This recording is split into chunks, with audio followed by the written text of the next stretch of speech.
normal. Anemia merupakan suatu kondisi di mana sel darah merah tidak mencukupi kebutuhan fisiologis tubuh.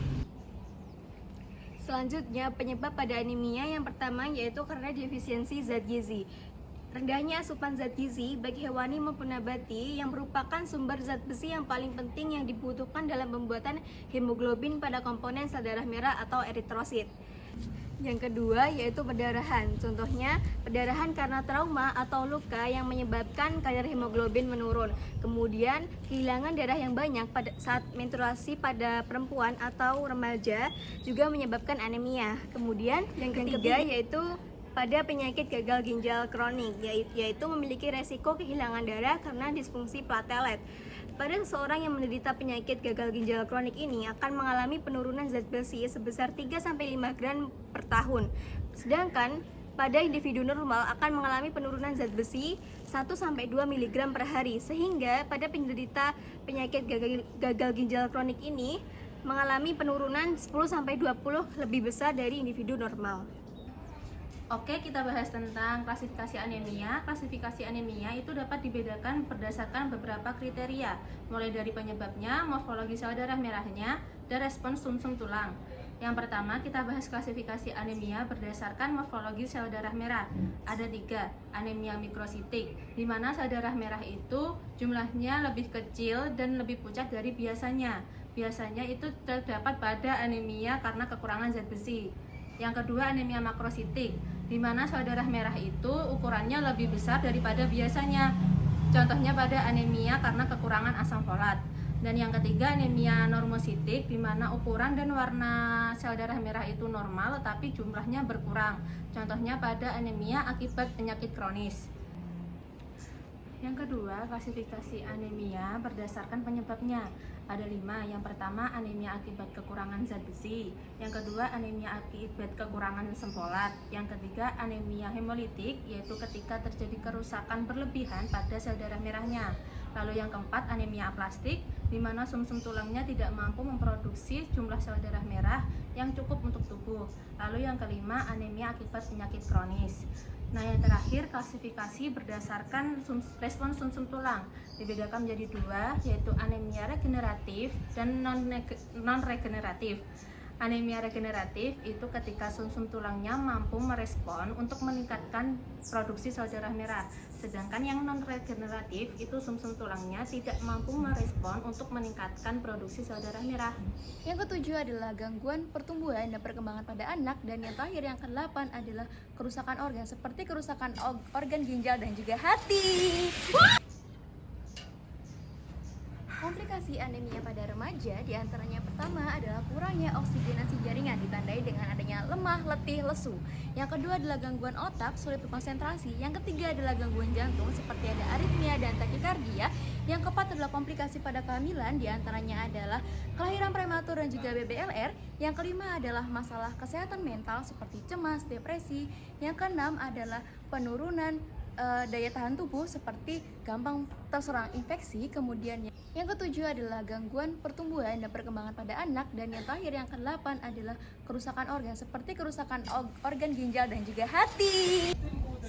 Nah, selanjutnya yaitu pemeriksaan penunjang pada anemia. Yang pertama yaitu jumlah darah lengkap atau JDL, kemudian yang kedua MCV atau molum korpuskular rata, kemudian yaitu laju endap darah, kemudian yaitu pemeriksaan endoskopik dan radiografik, kemudian tes kerapuhan eritrosit, selanjutnya yaitu folat selum atau vitamin B12, kemudian yaitu aspirasi sumsum tulang atau pemeriksaan biopsi. Nah, yang terakhir yaitu pemeriksaan endoskopik dan radiografik. Yang selanjutnya yaitu pencegahan pada anemia. Yang pertama, kita dapat mengonsumsi makanan bergizi, makanan mengandung vitamin C, hindari minum susu, kopi, dan teh secara bersamaan karena dapat menghambat penyerapan zat besi.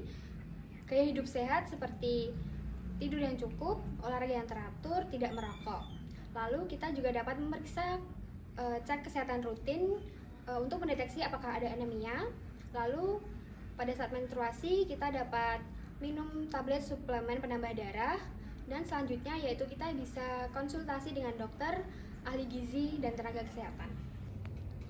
Selanjutnya, tanda gejala dari anemia itu bermacam-macam. Untuk yang pertama, ketika seseorang menderita anemia, itu akan merasakan cepat lelah.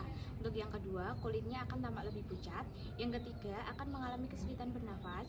Yang keempat, akan mengalami takikardi atau denyut jantungnya akan berdetak lebih cepat di atas batas normal. Kemudian akan mengalami kuning pada kulit dan mata. Lalu untuk penderita anemia itu, tekanan darahnya akan tetap normal, tetapi untuk tekanan diastoliknya akan rendah. Nah, kemudian untuk penderita anemia yang sudah cukup parah itu akan mengalami pembekakan pada kaki dan tangan. Kemudian deteksi dini anemia. Kita dapat mendeteksi dini dari awal anemia itu secara sederhananya melihat kelopak mata bagian bawah atau disebut dengan pemeriksaan konjungtiva. Nah, pada penderita anemia itu kelopak mata bagian bawahnya akan tampak lebih pucat atau disebut dengan konjungtiva anemis. Selanjutnya, secara validnya juga dapat melakukan pemeriksaan kadar hemoglobin. Nah, untuk perempuan itu akan beresiko lebih tinggi mengalami anemia dibandingkan laki-laki karena perempuan mengalami menstruasi yang menyebabkan banyak kehilangan zat besi setiap menstruasinya, sehingga perempuan akan banyak mengalami anemia. Oke, selanjutnya penata laksanaan. Penata laksanaan atau penanganan pada anemia dibagi menjadi beberapa tahap, yaitu yang tahap pertama ada identifikasi penyebab. Nah, di identifikasi penyebab kita akan melakukan pemeriksaan melalui dari riwayat penyakit, pemeriksaan fisik dan juga pemeriksaan laboratorium. Lalu yang kedua itu ada pemberian obat-obatan sesuai dengan penyebab spesifiknya. Semisal nih pada anemia defisiensi besi, kita akan memberikan suplemen zat besi kepada mereka. Lalu juga ada anemia defisiensi asam folat atau B12, kita akan memberikan suplemen B12 ataupun asam folat itu. Lalu pada ibu hamil akan diberikan asupan zat besi dan juga asam folat yang secara rutin untuk mencegah anemia tersebut. Sedangkan pada anemia hemolitik kita akan melakukan pengkondisian seperti pada penyakit autoimun lainnya. Lalu pada anemia kronis penyakit itu kita akan melakukan pengkondisian seperti halnya pada penyakit ginjal kronis. Berikut ini merupakan makanan yang disarankan bagi penderita anemia. Yang pertama yaitu ada daging merah. Nah, daging merah bisa berasal dari daging sapi maupun daging kambing. Daging merah ini kaya akan zat besi yang mudah diserap oleh tubuh dibandingkan zat besi yang didapat dari tanaman. Selanjutnya yaitu ada hati. Nah, seperti hati sapi. Hati sapi ini sangat tinggi akan zat besi. Jadi sangat baik dikonsumsi bagi penderita anemia. Nah, selanjutnya yaitu ada telur. Telur sendiri mengandung zat besi, vitamin B12 dan juga protein yang cukup tinggi. Nah, telur ini membantu kita dalam menjaga kesehatan darah. Selanjutnya yaitu ada sayuran-sayuran hijau seperti brokoli dan juga bayam. Nah, sayuran ini juga mengandung zat besi yang cukup tinggi loh, jadi membantu kita dalam mengatasi anemia. Selanjutnya yaitu ada kacang-kacangan dan juga biji-bijian. Kacang-kacangan seperti kacang tanah, kacang hitam dan juga kacang kedelai. Biji-bijian seperti biji kenari dan juga biji bunga matahari. Nah, biji-bijian ini membantu kita dalam mencegah anemia karena memiliki kandungan zat besi yang cukup tinggi juga loh. Selanjutnya, buah-buahan yang mengandung vitamin C.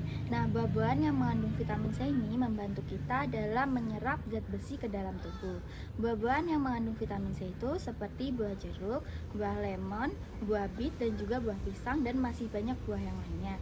Yang terakhir ada roti dan sereal. Nah, roti dan sereal yang diperkaya dengan zat besi dapat membantu kita untuk mencegah terjadinya anemia.